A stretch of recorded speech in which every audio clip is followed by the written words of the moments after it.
Thank you, Vice-Chancellor, for that very kind introduction. I was reflecting on when you were talking about Shann and his interests, free trade, flexible exchange rates, all the things that seem to be a little under threat at the moment, flexible prices.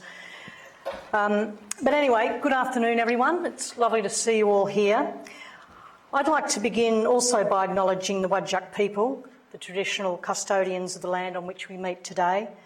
And I would like to pay my respects to their elders past and present, and also extend that respect to all Aboriginal and Torres Strait Islander peoples that are joining us today here. So it's a real privilege to be delivering this 60th Shann Memorial Lecture. As the Vice-Chancellor said, he was a pioneer of economics in Australia. He's remembered not just for his deep knowledge and wide-ranging interests, but also his curiosity, his intellectual energy and a strong sense of social responsibility, I think. In May 1963, the RBA's first governor, H.C. Coombs, delivered this lecture. Now, Coombs was both a student and a friend of Shann, and he remarked rather humbly that others more capable have assessed the significance of his, that is, Shann's, work, both for economic history and economics in Australia and for the conduct of public affairs. So it's a very worthy acknowledgement of Shann. The lecture delivered by Coombs, also as highlighted by the Vice-Chancellor, was focused on the drivers of productivity growth, and I think we'd all agree that that message really resonates today. Coombs spoke about the vital role of trade, of research and development, of private investment, access to credit, entrepreneurship and education. These were core pillars of a strong economy then, and I think they're all still really relevant today.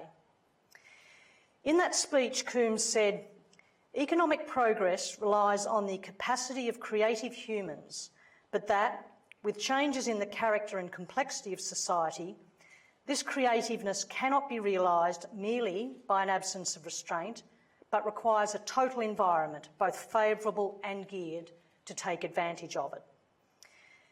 So Coombs' words and his reflections on the work and influence of Shann remind us, I think, that economic progress doesn't happen in isolation. It depends on how we shape the environment around innovation and creativity. And that's why I think it feels really timely to be speaking with you today about a major structural shift, I think, that's reshaping Australia's economy. If we harness this effectively, I think we could unlock new waves of innovation, creativity and future productivity growth. So new technologies, including artificial intelligence and digitalisation, they're evolving very rapidly. They're already transforming industries and they're changing how we work. It's an exciting time, it's full of promise, but with opportunity I think also comes complexity. And at the RBA we are thinking deeply about how to respond to this, not just as policymakers but also as an institution. So there's two questions on the front of my mind as Governor of the Bank when it comes to technology. The first is what these technological shifts mean for the economy and for our financial and payment systems as a policymaker. And then the second question in my mind is how can we harness technology to strengthen the way that we as a central bank operate? Because we do lots of things other than just policy, which I will get into. I think these questions matter because while our mission to promote the economic prosperity and welfare of the Australian people remains constant, the environment in which we pursue it is evolving rapidly. Technology is reshaping how businesses operate, how Australians interact and transact with one another. It's changing how government and public institutions like ours adapt and adjust our policies. Everyone is navigating this. So today, I'm going to first discuss the impact of technological change on our economy, including a little bit on what we're hearing from businesses through our liaison program, including here in Western Australia. Then I'm going to cover how we at the RBA are adapting to this changing landscape. As a central bank, we need to find the right balance between innovation, resilience and reliability. So I'm going to talk through some of our meaningful technology-related innovations, past and present, as well as how we're thinking about equipping ourselves for tomorrow's challenges. And then I'm going to conclude with how we're further building our capability to inform policy with data and technology, as well as thinking ahead to some broader policy questions such as the future of money. So first of all, I think it's probably worth saying that there's a lot we don't really understand about how current technological change will affect our economy, both in Australia and globally. I'd have to say that that doesn't stop a variety of extremely firm opinions on what the future will look like. But I think most people would agree that there is a great deal of opportunity for innovation and productivity growth, and these, of course, are the key drivers of economic growth and people's living standards. So I'd say by nature I'm a pretty optimistic person about this, but it does remain to be seen how developments in technology will impact not only the economy broadly as a whole, but individuals and businesses within the economy. Some view AI as the next general purpose technology, much like electricity. And when such transformative technologies emerge, they often generate waves of innovation as they become integrated across industries and they transform the wider economy. So recent analysis by the Australian government suggests that generative AI alone could contribute between 45 billion and 115 billion annually to the Australian economy by 2030. Beyond AI, the Productivity Commission estimates that data sharing and access in a mature digital environment could add an additional $10 billion to Australia's annual economic output. And there's also evidence that suggests that firms' profitability is boosted by technology. There's evidence that firms with directors who have tech expertise, they tend to see a greater impact on their profitability from technology adoption. But the transformation isn't just about profits, it's actually part of a much larger societal shift.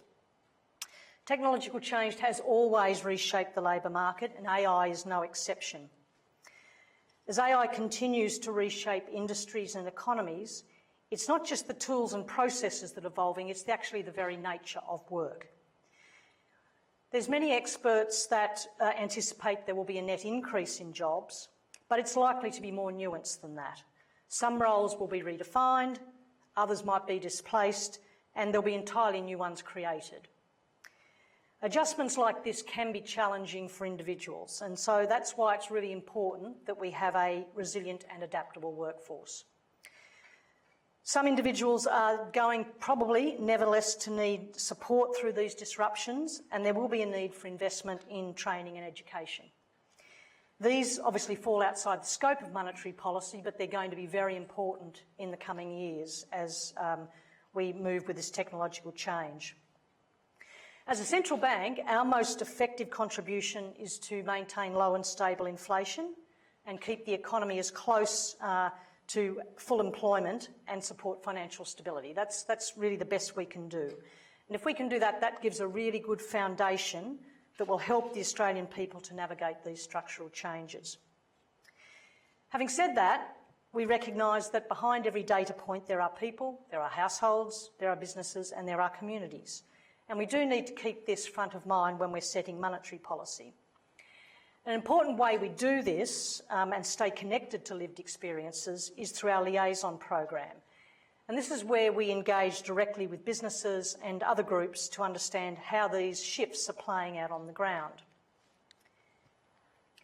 Now, we recently surveyed the businesses in our liaison program about technology adoption.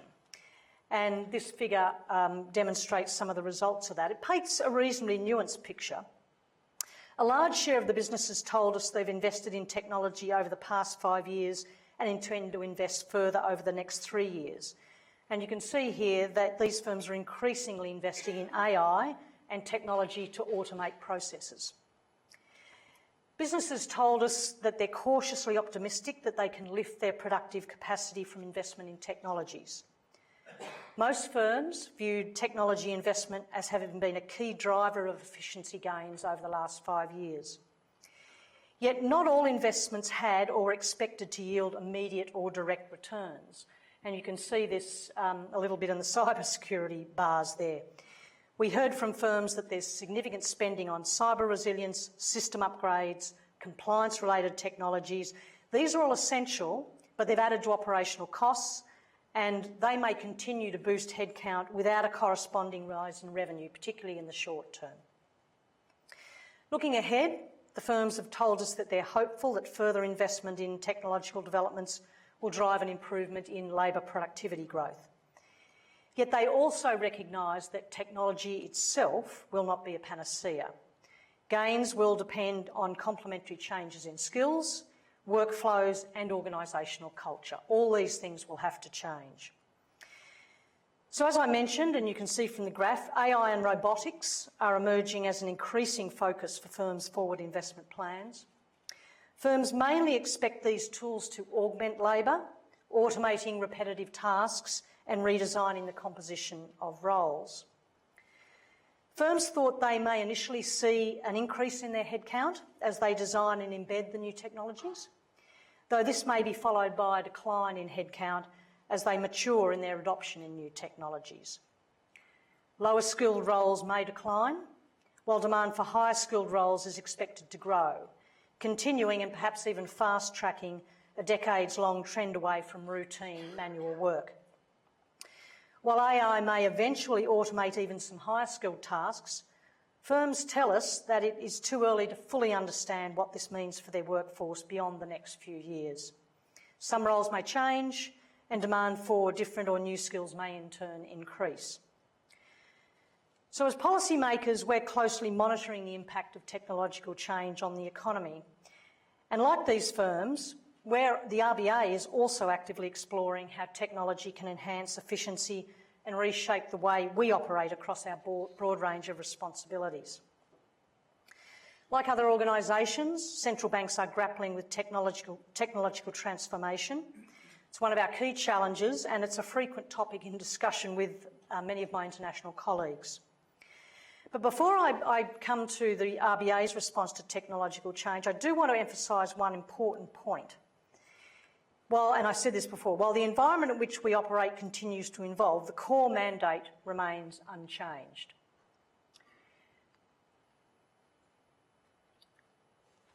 As Australia's central bank, we play a vital role in the financial system and the economy.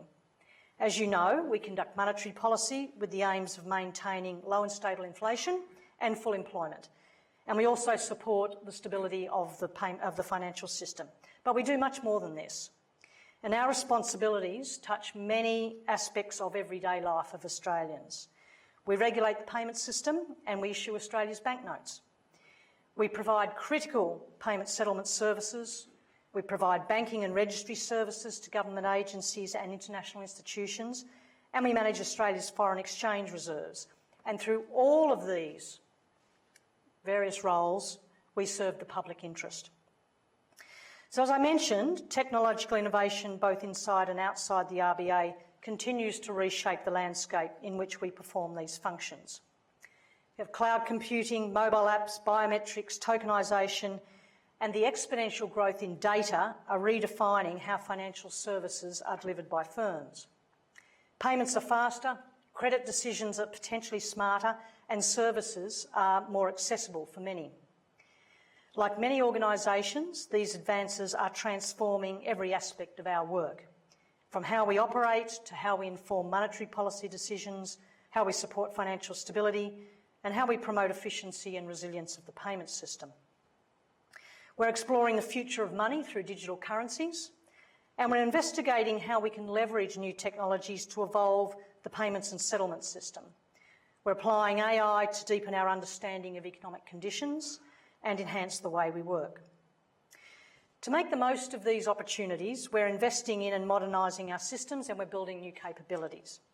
We're recruiting people with diverse expertise across economics, finance, data science, computer science and public policy.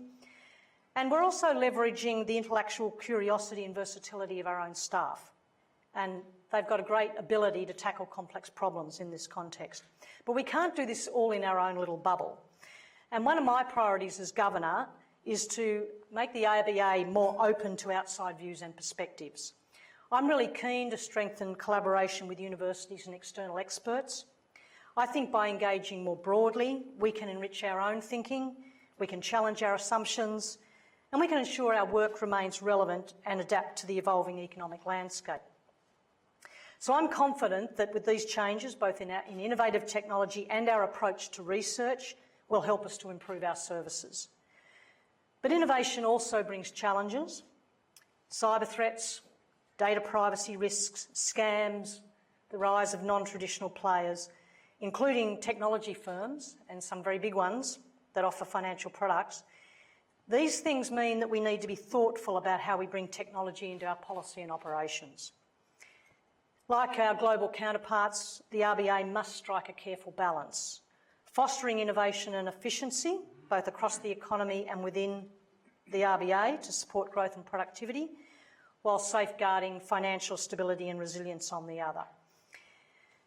So before turning to the future, I think it's worth pausing to reflect on the RBA's contribution to innovation in the past and some of the advancements that have tangibly improved the lives of Australians and strengthened our financial system.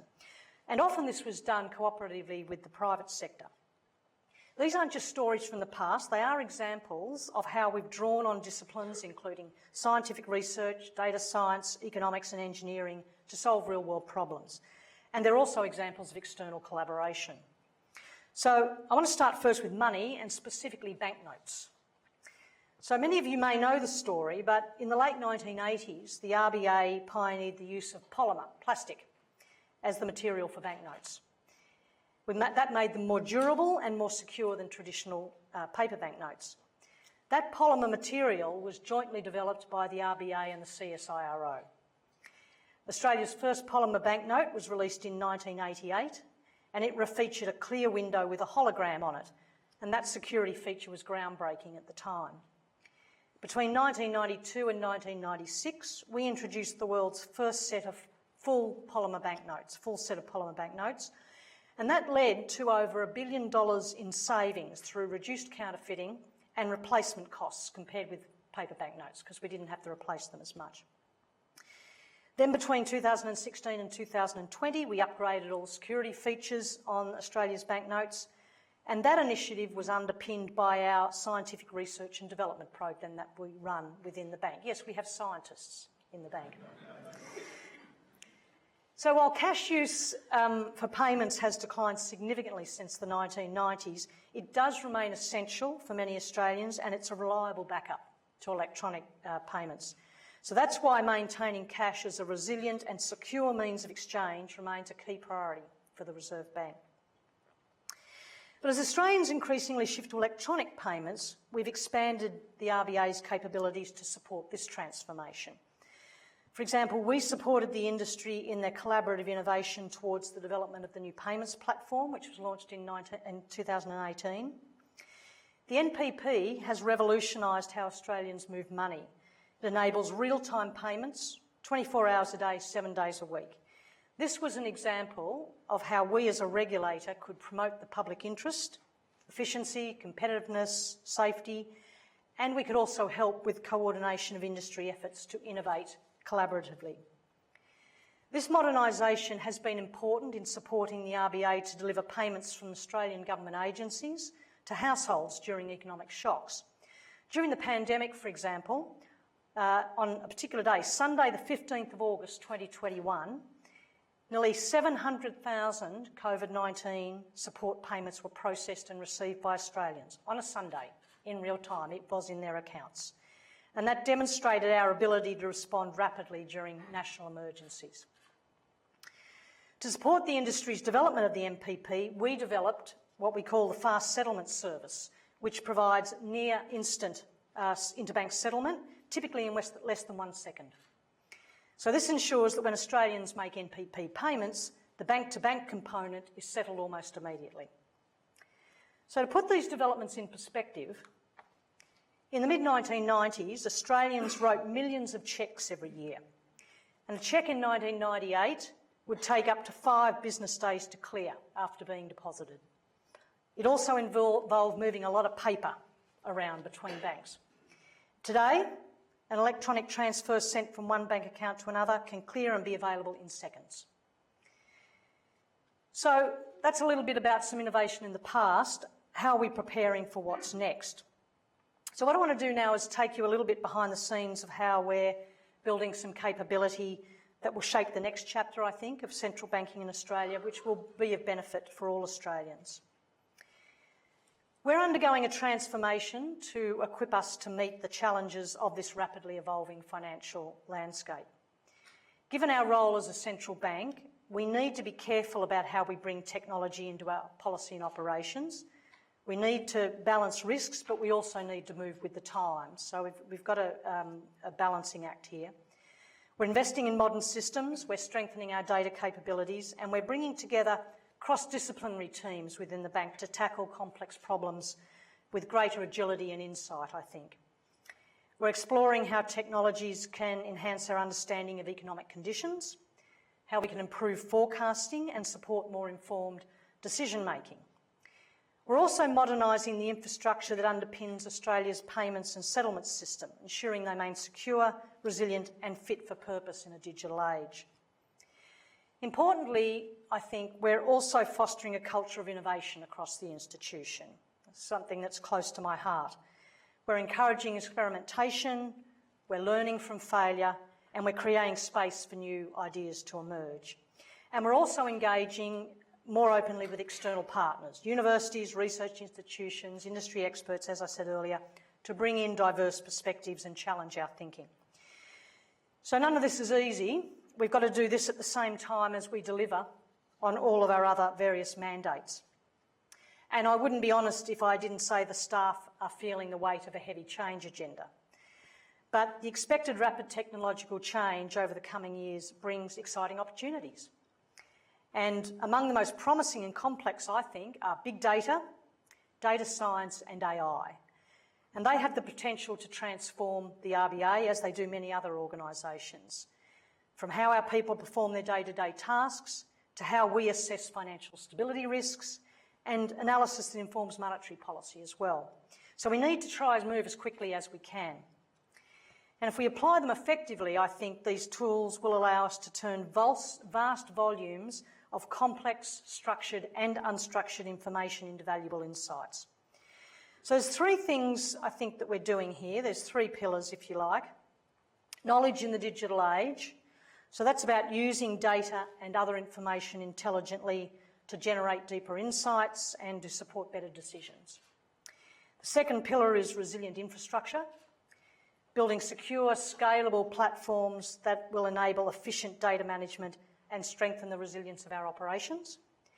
And technical capability, securing the coding, the data science and the engineering expertise we need to build, adapt and apply tools that will support our mission to deepen our understanding of complex economic dynamics. This isn't just about technical upgrades to systems. This is a broader cultural and strategic shift that we're undertaking. So what exactly are we doing? Well, we're deepening our expertise in advanced analytical methods, including the application of data science and AI techniques, while investing in systems that enable secure and effective data use. Together, this is going to position us to deliver faster, more insightful analysis and remain a trusted, forward-looking institution in a complex landscape. Management of knowledge is central to our legacy as a public institution.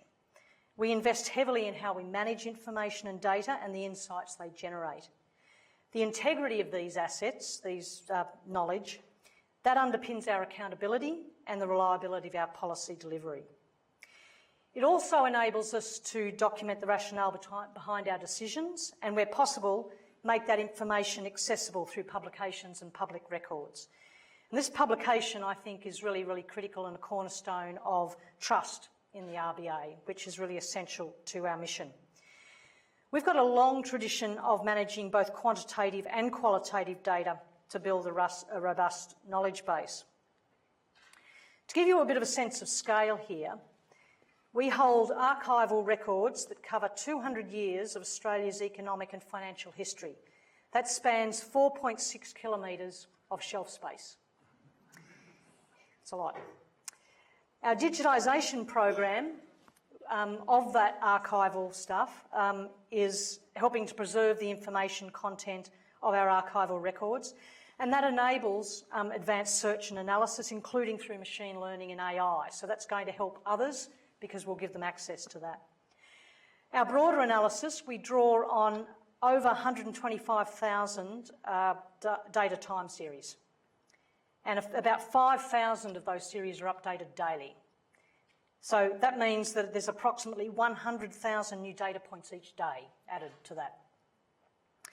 Altogether, if you add up our structured and our unstructured data supporting our analysis and operations, that consumes about 7.5 petabytes of storage.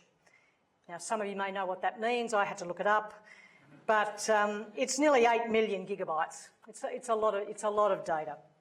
So you can see, I think, why investing in knowledge, storage of it, management of it, integrity of it in particular, and use, it's really important to us as an institution, and I think it's important for Australia.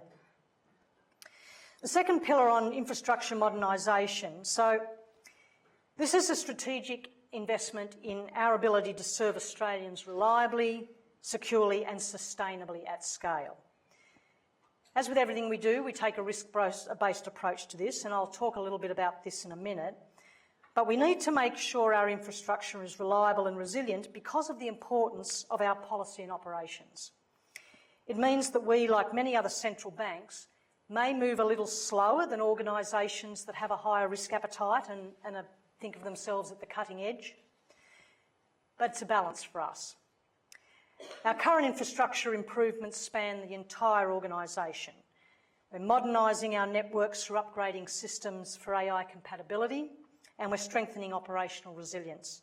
We're laying the foundation for a more agile and efficient, but still highly resilient institution, which is really important. There's a lot to do, we're nowhere near finished, but a recent key milestone here has been the migration of our banking activities, our government banking activities, to cloud platforms. So as banker of the Australian Government and Australian government agencies, we play a critical role in delivering payments such as pensions, job seeker, youth allowance, tax refunds quickly and reliably. And to support those critical functions, we've migrated to cloud platforms, which is going to enhance the resilience, the scalability and security. In the 2024-25 financial year, for example, we processed 348 million domestic payments and 1 million international payments for the Australian Government. That totalled $846 billion worth and $20 billion worth of transactions, respectively. 58 million collection-related transactions for the Australian Government, read tax, amounting to 876 million. So you can see why the size of these numbers, having a modern, resilient infrastructure for us to process this is really important. Now, another key part of our transformation is how we manage, store and process data. So like many other organisations, including central banks, we're using code to manage and configure our infrastructure so that we can improve security and reduce incidents, as well as improve the productivity of our IT teams.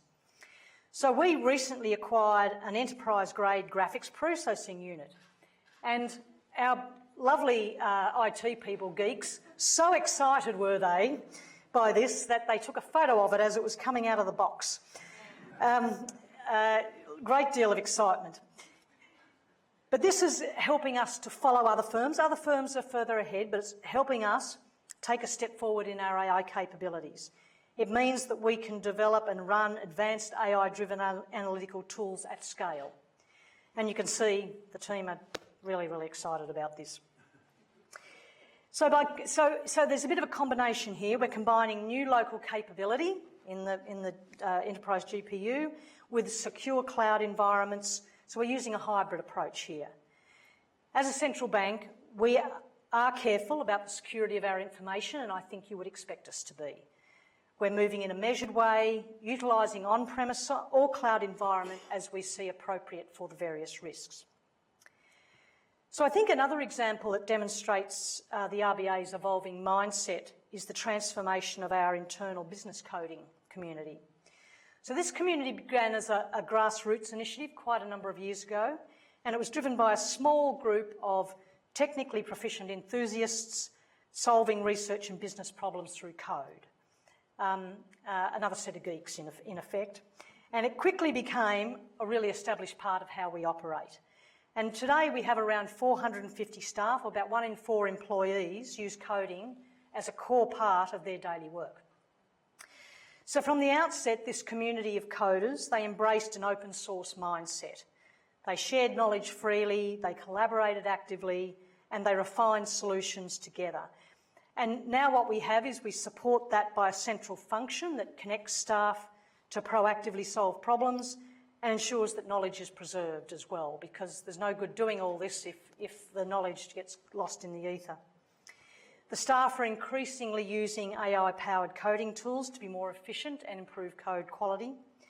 And this means that more people, including less experienced coders, can use these techniques. I wouldn't put myself in this category. This isn't just about writing better code, it's about building a culture of experimentation, collaboration and continuous learning. And I think this personally is what a modern, forward-looking central bank looks like. It's about leveraging technology to explore information from multiple angles. It's about challenging our assumptions and ensuring we have a broad spectrum of perspectives in our policy making. So innovation brings opportunity, but it also, as I mentioned earlier, brings risk. And as you might expect from a central bank, our approach is not about disruption, it's about, I would think, deliberate, well-managed evolution. Doesn't mean we avoid risk. We try to make informed choices to manage risks by striking the right balance between innovation and stability. We understand, and I think many of us do, that the benefits of the technology don't appear overnight. Productivity gains often lag adoption. The real value comes from complementary investments in skills, in processes and in infrastructure that allow us to use these new tools effectively but without undue risks to critical operations. One of the foundations of our approach to innovation has been a commitment to clear guardrails. I think in a world where change is accelerating, effective risk management is really essential. In every case, it's not just the technology alone that delivered value, it's how we embedded it in our operations, aligning it with our policy goals and ensuring it serves the public interest. That's what guides us. We take what I'd probably call a risk-informed approach across all areas of our work, recognising that digital technologies introduce new challenges, such as cybersecurity threats, and they reshape existing ones, including operational resilience risks. And this sometimes has meant that we've moved a little slower than some, including in my institution, would have liked. But given the importance of our policy and operations, I think that was appropriate. That said, we do need to make sure our risk management framework is fit for purpose as we innovate. And with this in mind, we are strengthening our risk governance. We're introducing a refreshed risk operating model and we're clarifying accountabilities across the organisation for risk. We're going to better embed risk in our strategy and in our prioritisation, and that hopefully will allow us to make more informed, timely decisions that align with our public interest mandate. And actually we have a new governance board as well, which some of you might have read about, and I think that board is going to help us think very carefully about how we best balance innovation and risk. So, like many other central banks around the world, the RBA is actively exploring the implications of new technologies, particularly AI, and how they can support our mission. I want to be very clear here, we're not using AI to formulate or set monetary policy. I don't type into ChatGPT, what should I do with interest rates? And we don't use it to set any other policy. Instead, what we're trying to do is to leverage it to improve efficiency and amplify the impact of staff efforts in areas such as research and analysis. And I'm sure this is familiar to many of you. We're looking at ways to use digital innovation to strengthen our analytical capabilities, better inform policy decisions and build resilience. Whether through new tools, richer data, closer collaboration, technology is changing how we work and it will, I hope, ultimately deliver more effectively for the Australian public. So like many others, in economic research we're using advanced techniques including machine learning and granular data sets to produce close to real-time indicators and deepen our understanding of economic questions.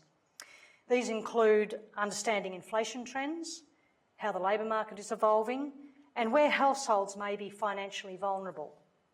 I'm going to highlight three different ways that our researchers are leveraging technology to better inform monetary policy. They are unlocking insights through microdata, unlocking institutional knowledge, through AI, and also turning words into insights. So first of all, microdata. So advances in computing power are helping us to better analyse large-scale unit record data, offering deeper insights into household behaviour, retail trends and lending patterns. This granularity helps us to build more sophisticated models and to identify risks and monitor vulnerabilities in the financial system. For example, we can analyse data from securitised mortgages, large retailers and financial institutions more efficiently than ever before. One recent initiative here, which is helping us in this space by improving our understanding of how economic shifts impact household dynamics and wealth, and that's called the Wealth, Housing and Asset Module Pilot, WHAM. It's being developed with some partner agencies, and what it does is it integrates data, unit record data on housing, superannuation and firms' ownership in the Australian Bureau of Statistics secure ecosystem.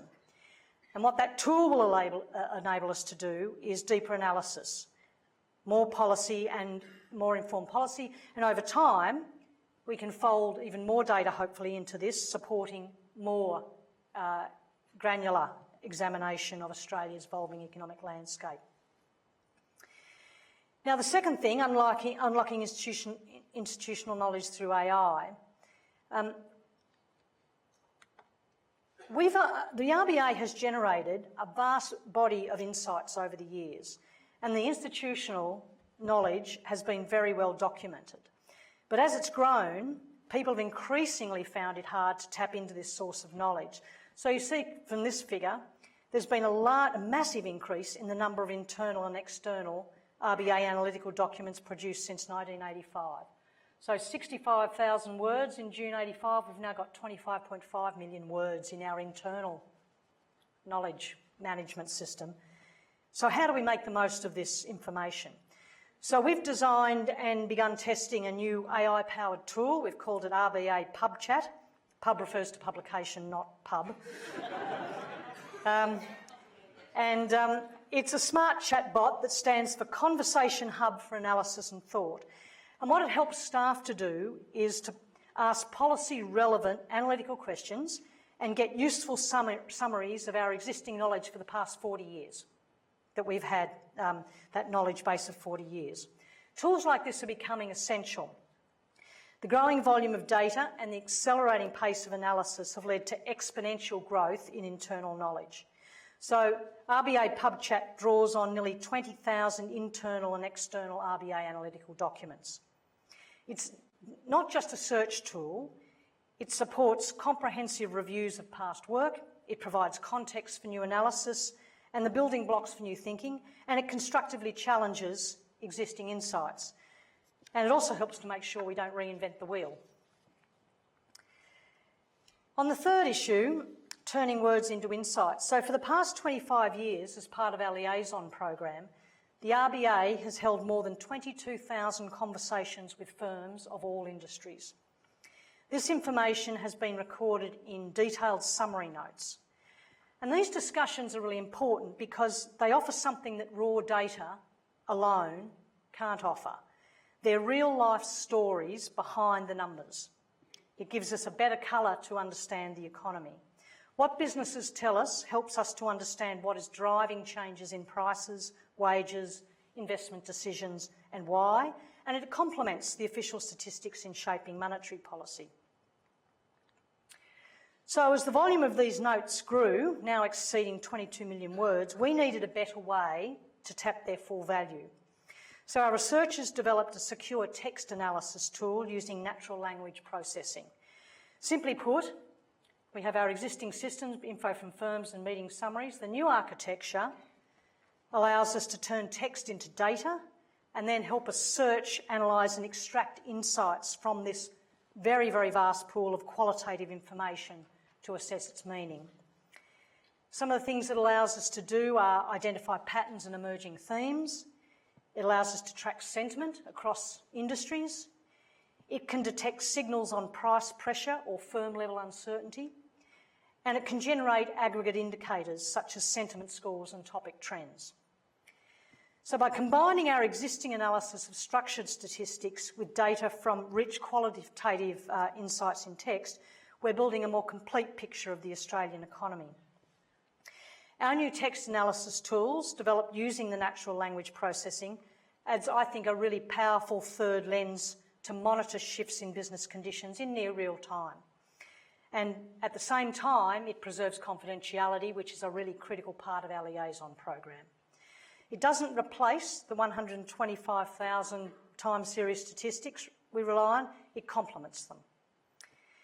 And I have to say early work on this new tool is quite promising. For example, when we incorporate our new liaison-based textual indicators into model-based nowcasts using machine learning methods, we can improve the accuracy of wage growth forecasts, and we outperform our traditional Phillips curve models. So importantly though, this tool doesn't replace expert human judgment, rather it just enhances it, I think. It helps our analysts get to the heart of what businesses are saying faster and more effectively.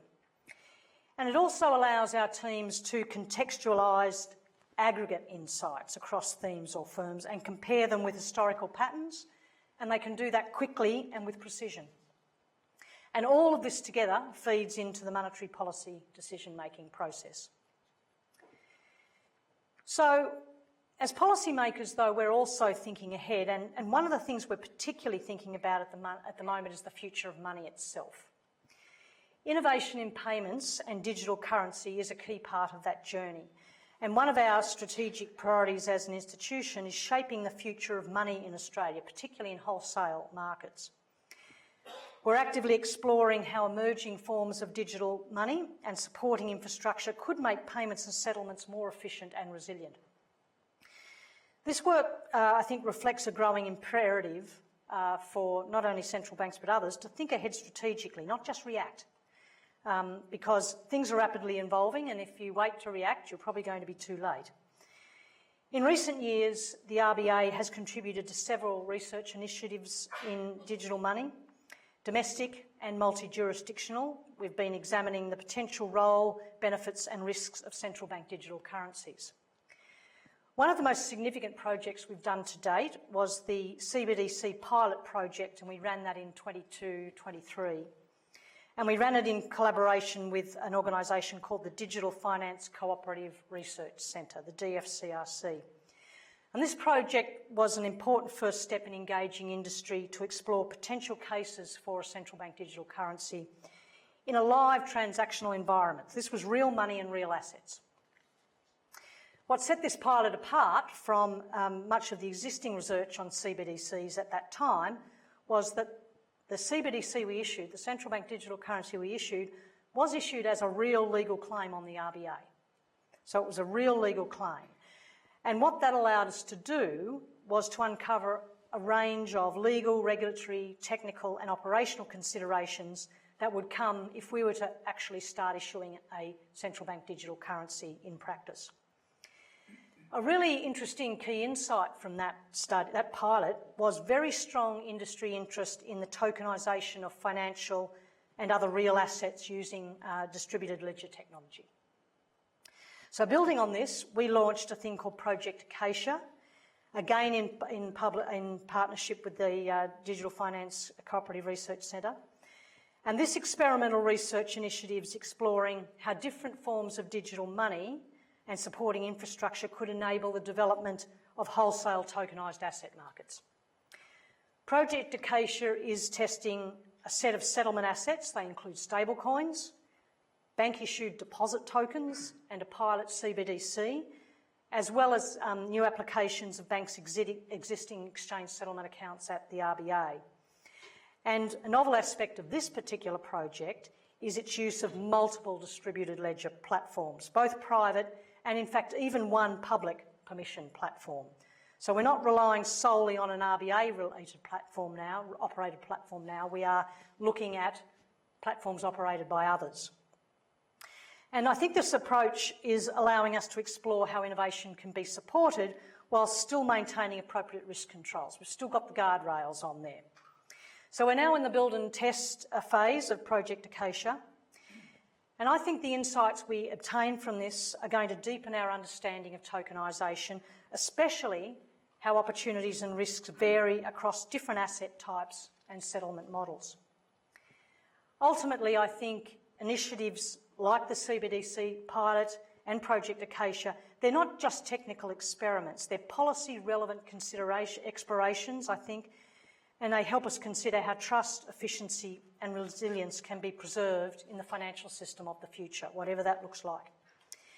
I think as we look ahead, one thing is clear: the future of central banking will be shaped by how we choose to engage with the new technologies in a meaningful way.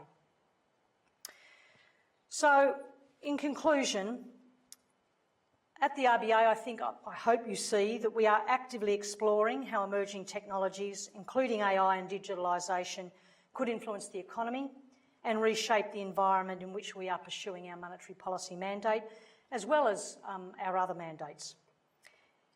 Questions: what might these shifts mean for productivity, potential growth and inflation dynamics? Could they alter the labour market or expand the economy's supply capacity without generating inflationary pressure? How will investment in their enabling capital, such as data centres and energy infrastructure, spill over to the economy? These are very open questions at the moment, I think, but we need to be alert to the possible impacts of these. And as I said earlier, I think different people have very different views on what these potential impacts might be. We're also considering the implications for financial stability. And in fact, our latest financial stability review, published back in April, included a focus on digitalisation. And we're continuing to work with our peer organisations in the Council of Financial Regulators to assess both the risks and opportunities that come with rapid technological change. So in parallel to the policy side, we're modernising the infrastructure that underpins Australia's payments and settlement systems. We want to make sure they remain secure, resilient and fit for purpose in this digital age. But back to a point I made earlier, technology alone does not deliver value. It's how we integrate it into our systems, manage the risks associated with it and empower our people. And that's what truly I think is going to drive progress here. And that's why we are, and I am, fostering a culture of innovation at the RBA, as I said, encouraging experimentation, learning from failure, and engaging with those external partners, which I think is going to be really important for our diverse thinking. This last point, I think I mentioned earlier, this is particularly important to me. I think it's really important for the bank going forward that we do this. Tapping into diversity of thought, strengthening academic partnerships, deepening the policy impact of our research. This will ensure we remain relevant and our policy will evolve with the needs of the Australian economy. I think getting this right is going to position us strongly for future waves of technological change. These changes are not only accelerating in pace, but they're also growing in scale and impact. I don't have a crystal ball, but I think despite some of the risks, I think there is much to be optimistic about in these technological changes that we're staring into. So thank you very much, and I look forward to your questions.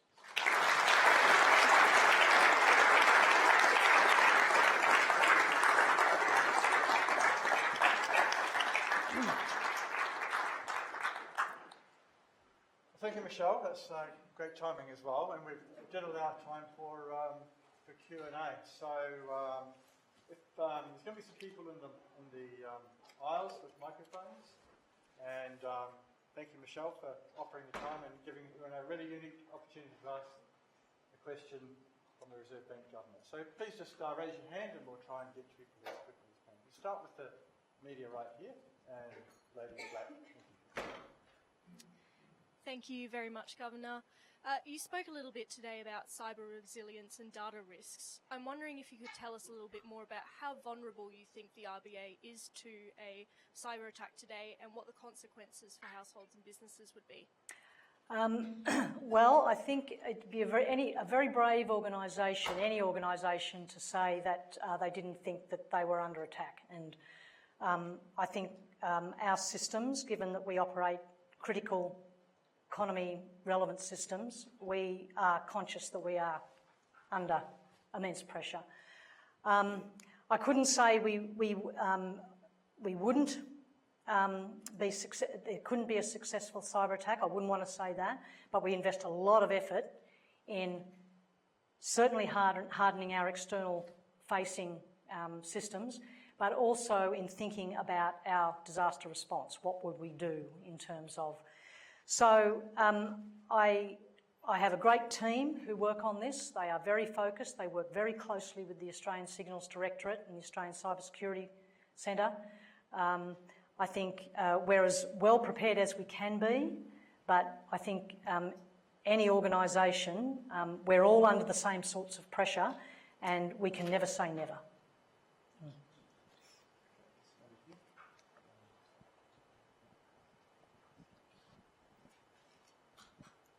If you were to have a central bank digital currency and whether you make a choice as to whether you allow it to be interest-bearing, could you comment on the trade-off between whether, because if it's interest-bearing, no one's economising on cash balances and supposedly it's the optimal quantity of money, but also the risk for a potential liquidity trap. So could you comment on that trade-off? Yeah, so it's a question that is front of mind actually for most central banks who are thinking about central bank digital currency. One of the concerns is that if you're in a situation where the safety of the financial system is being called into question, that people might race to central bank digital currency, and that'll be a financial stability concern because deposits will move out of the banking system into the central bank digital currency. So that's one reason why in thinking about designs of central bank digital currency, the question of would you pay interest or not, and in fact maybe what you would do is you would, to discourage something like that, you could have negative interest. So you would charge people effectively to put their money in the central bank. So that could be some way of offsetting the incentives for people to do that.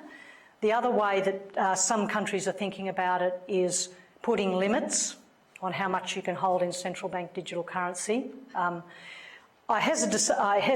make the point, though, that no advanced economies have got central bank digital currencies yet. There are a few, China has one, and there are a few sort of in less developed countries, but advanced economies not.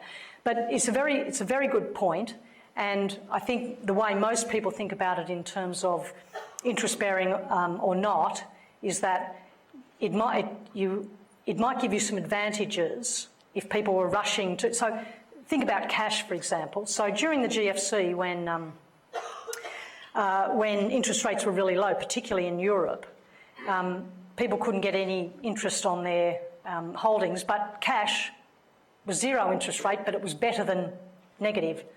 So people were sort of moving into cash. So this would allow you, if you had a central bank digital currency and you could pay a negative interest rate, it might allow you to offset the incentives for people to run to.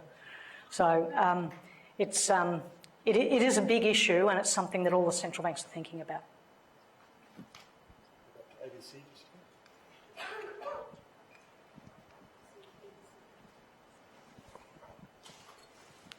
Thank you, Governor.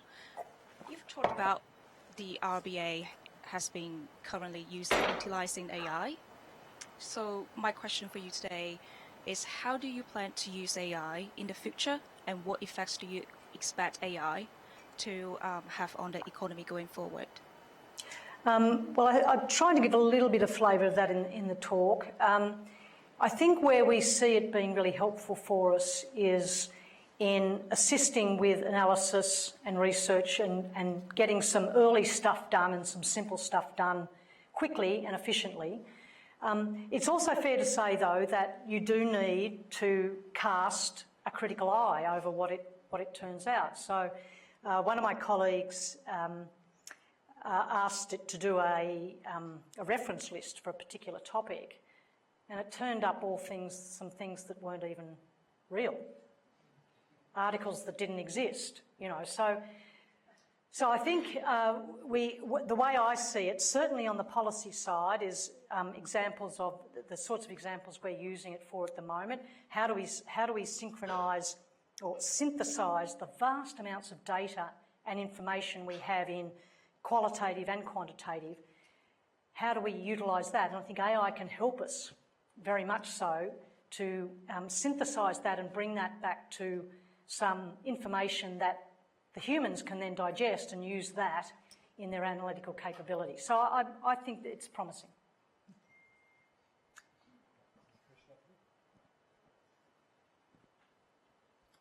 Thank you, Governor. My question is in terms of transactional fraud. I mean, it costs Australia billions of dollars every year.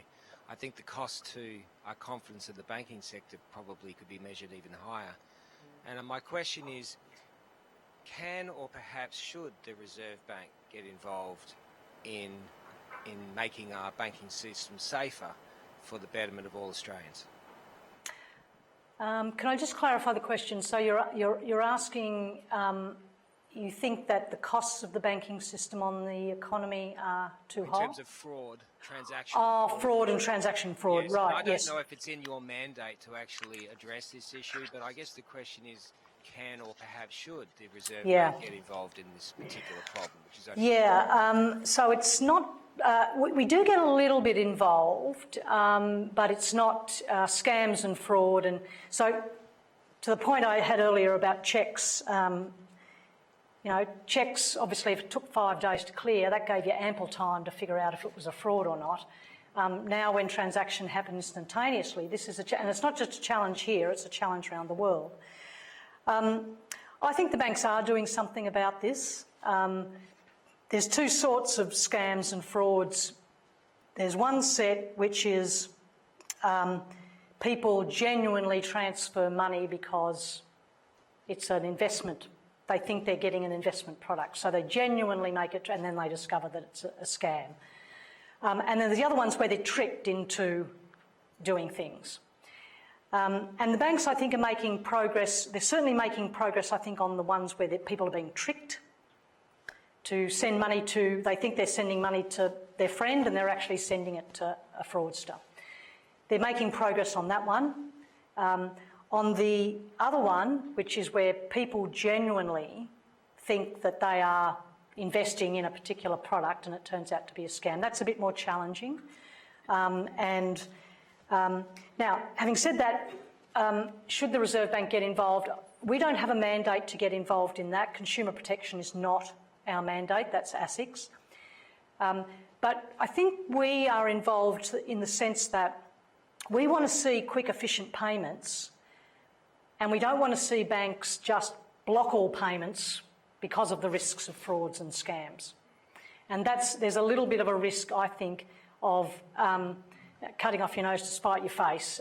We've got a fabulous fast payment service, but if the response to fraud and scams is to say, well, we can't use it, then what have we got it there for? So I think the role of the bank here is just bringing a lens of let's think about this in a risk-based sense. So there's some transactions that actually, that doesn't look too risky, that can go. There's others that it is worth holding up and impeding the efficiency of the payment system to do it. So that I think is our role, to try and bring a lens of risk management to that process. All right, Professor De Silva Rosa. Thank you, Governor, and congratulations on an excellent start to your tenure. I was encouraged by your view that you want to work more closely with the universities. So I was wondering, what are the prospects of some of that data being released to universities more readily? That's a good question, and I can't pre-commit to anything.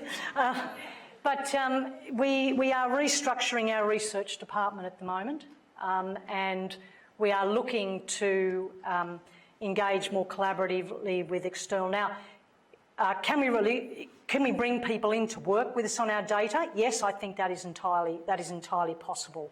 Are we going to put it out there for everyone to see? I think that's less likely, but we're certainly looking for opportunities to bring people in to work with us on our data sets and the information we have, and bring insights to that. So that's the way I would respond to that.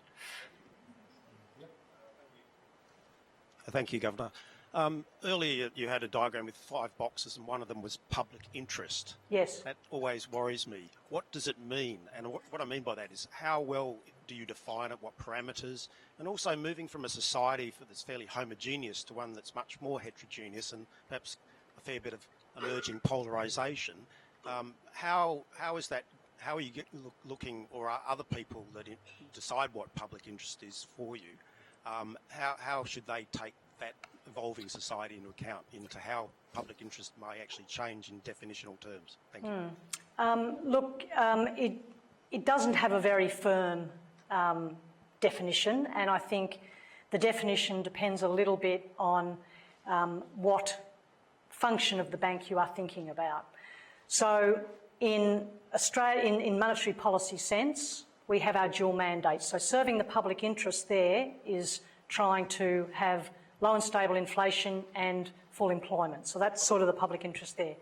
On the payment side, the public interest is efficient, competitive payment systems, but safe and resilient payment systems as well. So that's serving the public interest. And in terms of our operations, again, it's down to resilience, and it's about delivering services in as a cost-effective way as we can for the Australian public. So I think there's no one definition fits all, but I think it relates very much to all of the different bits of what we do. Thank you, Governor Bullock, for your lecture. It was very well spoken. One interesting thing that you mentioned was that the RBA is using text analysis to produce indicators of economic activity based on your liaison reports. You also mentioned that those text analysis data variables were outperforming traditional forecasts of inflation based on the RBA's models. Given that monetary policy is forward-looking based on forecasts of inflation, GDP, do you think there's a strong possibility of the RBA using text analysis to better inform forecasts and to directly improve monetary policy decisions? So one thing point I should probably make right up front is, yes, we have a lot of models, we do a lot of modelling, and we have a lot of forecasts from those models, but we also overlay our own judgment on top of those things. So I personally don't see a world where we place all our faith in a model and we don't use our own sense check on what's going on. I think the point about the text analysis and that point about putting it into the models of wages growth to see how it... We've sort of been doing that in a sort of an anecdotal way. So I remember back when interest rates were very low, back in 2023, and we weren't seeing signs in the hard data that wages were rising, but we were hearing it in our liaison visits. So I think what we're doing in this new context of using the text analysis is it's allowing us to a bit more formalise that in our models, but it's still taking the same information that we had, but it's just using it in a slightly different form in the models. But you know, we don't place absolute faith in the models. It's just, again, a sense check for us. So that's the way I would describe it. We've always been using that information, and this is another way of using it, but using it more formally alongside other data points to model things. So that's the way I'd think about it. Thanks, Governor. Welcome to Perth. You mentioned at the start, very briefly, that free trade, floating exchange rates and flexible prices were under threat. Is that the biggest threat to Australia's economy? And at a joinder that's not related, but I know everyone listening online to the live stream would love to know your views on Australian consumers at the moment. How are they feeling, and do they need more support from a lower interest rate? There's always one.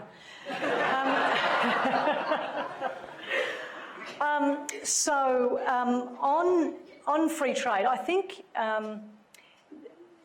Australia has done very well out of a free trading economy, a deregulated economy, floating exchange rate. We've done very well. And what's going on in the world economy at the moment, it's not great. But if you look at what some of the worst possible outcomes we were looking at earlier in the year, they don't appear to be eventuating. So at the moment, what we're seeing is a massive increase in the effective tariff rate in the US But if you look at the world effective tariff rate, it's actually bumped up a bit, but not too much. The reason being that most countries have not retaliated. Most countries have realised that to do so would be shooting themselves in the foot, in effect. And certainly that's the case here. Retaliating, putting tariffs on in Australia would not be good for us.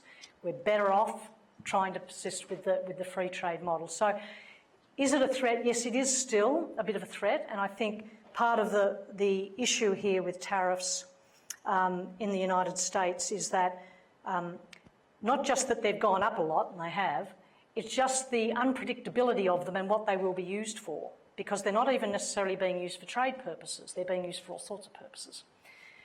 So I think that is still a big uncertain cloud that's hanging over the world economy, but so far at least the lack of retaliation by many other countries means we haven't seen the possibility of a... in our, I think it was our May Statement on Monetary Policy right after the tariffs came on in the US in April, we had a scenario which we called World Trade War.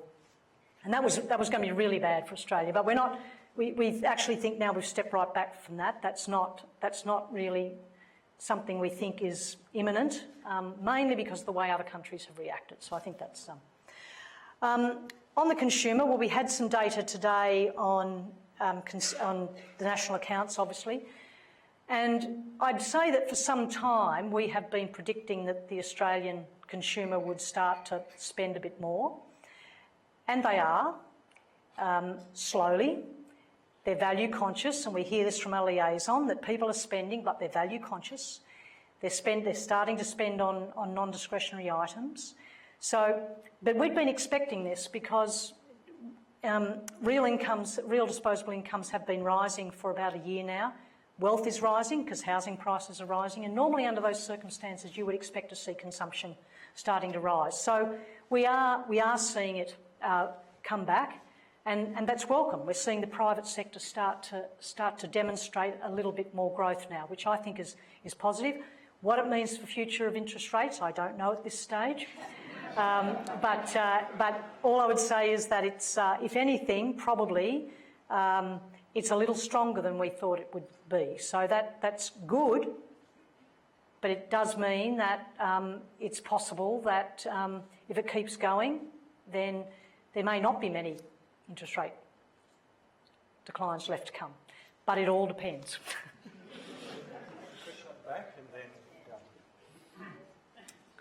Thank you so much for the lecture, Governor. So, am I audible? Okay. So, we've been observing how companies like OpenAI and Meta are doing their best to tap the brilliant minds in AI. So, what is RBA and you doing to have great talent? To create talent or attract talent, well, I don't think we can compete with AI, with OpenAI or even Google. Or, but look, I think we've got some good data scientists in the bank, and the value proposition for people that come to work in the bank, it's not for everyone, but the value proposition is, talk about the public interest. You are doing something for Australia if you come and work at the Reserve Bank. And so we can't pay the sorts of large salaries that some of these really top companies can. But I think we're not building large language models. We are using them to build our own little applications which use those to provide us with assistance in our research and analysis. And I think we have got people who are in the bank who are already interested in this, and we can attract people who I think are interested in putting their skills to use for the Australian public. Okay, so there's a couple more questions. We are getting up to full time, but maybe one more over here and one more after that. Rich. Hi, thank you for the talk, Governor. Very interesting. I found your discussion about the central bank digital currency and the tokenization very interesting. As central banks across the world, especially in advanced economies, pursue this, as you said, with guardrails attached and carefully, cautiously, what do you think is the future, and how do you think does this affect the legitimacy of the private crypto market? Because I think the key value there is the technology that it is based on, but also that till this point, no central bank in advanced economies have actually started, enrolling this. Yeah. So we're keen to get your thoughts on that. Yeah, so I think different central banks around the world have different perspectives on this. So you'd know, of course, that in the US, the Fed has been banned from issuing a central bank digital currency, so that's the attitude in the United States. I think in Europe, they are progressing with this, but I think their interest is in the fact that they have a monetary union and they want to maintain the monetary union. And I think a lot of other countries are interested in being able to be fast followers if they need to be. So if some country issues a central bank digital currency and we feel we need to be a fast follower because perhaps we think maybe there's a threat to the Australian dollar. I don't personally think there would be, but that might be a reason to.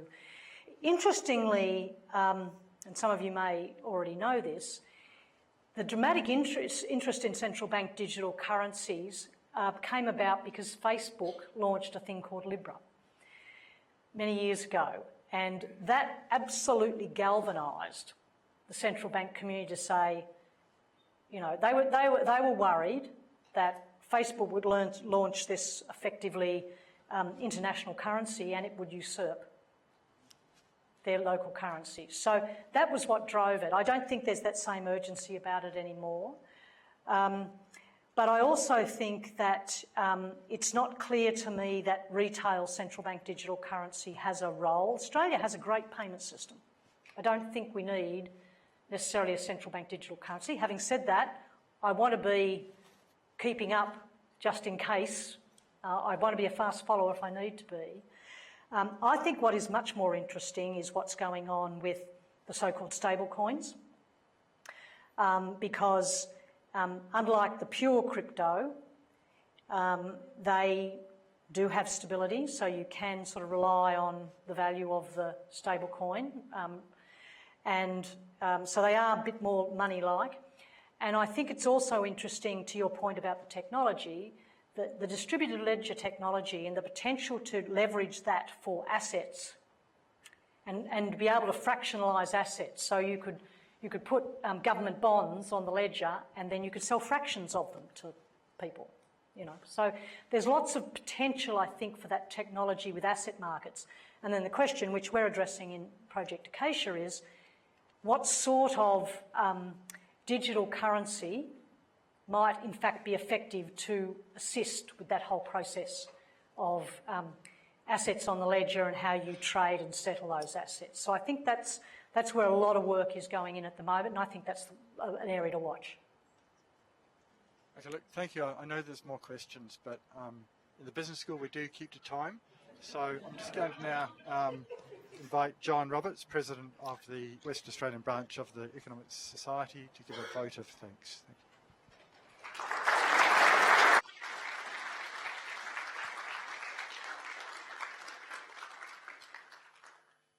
Thanks very much, Peter.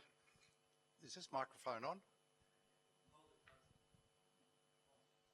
Closer? How's that? I'd like to start firstly by just picking up a point that the Vice-Chancellor made, that the Shann Lecture is a joint collaboration between the Economic Society of Australia, WA branch, and the university. And the reason I'm mentioning that is that Shann was instrumental in establishing the WA branch back in 1925. That followed the establishment of the Federal Council by Sir Douglas Copeland, a well-known economist at the time. So, as I say, Shann had an important role there amongst a lot of other things that he did. But anyway, let's get back to the address by the Governor. I think if you walk down Hay Street and ask people, what is the Reserve Bank? Who is the Reserve Bank? A lot of them would probably answer, they're the mob that either put up interest rates or they don't lower them quickly enough. And some more educated ones might say, oh, it's got something to do with inflation as well. but that would probably be about the extent of it. What the Governor has provided us tonight is a window into the operations of the bank. And there are a lot of moving parts there. I learned a lot tonight myself about the bank and what their role is. But we can see that they're not standing still. They're embracing new technologies, AI, digitalisation, in refining and reformatting their operations. And I think, as well as leading to improved productivity within the Reserve Bank, I think that gives me confidence as we move forward that the Reserve Bank is well and truly in control of the things that it is tasked to do, which are still up there. So with that, I'd just like to, on behalf of the university, and in particular the Economics Department, and the Economic Society of Australia WA branch, to thank the Governor, Michelle, if I can call you that at this stage, for a very, very informative talk. And I'd like everybody to join with me in thanking her in the normal way.